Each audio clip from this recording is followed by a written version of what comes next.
Hey guys, we did finish that white roof where we were pulling off shingles. I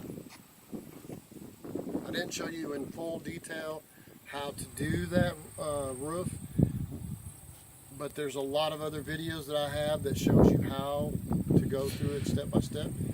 But that is what we call in this area Alamo white, and it doesn't absorb as much heat because it's not a dark color, so it's a very, very light color. That's good in the summertime, maybe not as good in the wintertime, but it was with great results because as soon as we got finished, we were exhausted and fell asleep, but no, as soon as we got finished, it rained. So we were in a hurry, and that job, because of the taking off the shingles, about killed us. But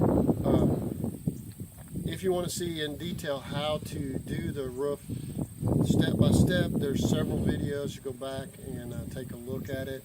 If you have any questions, just let me know on the website or the YouTube response channel, and I'll be happy to respond to you as soon as I'm not exhausted and I take my nightly recluse kind of thing.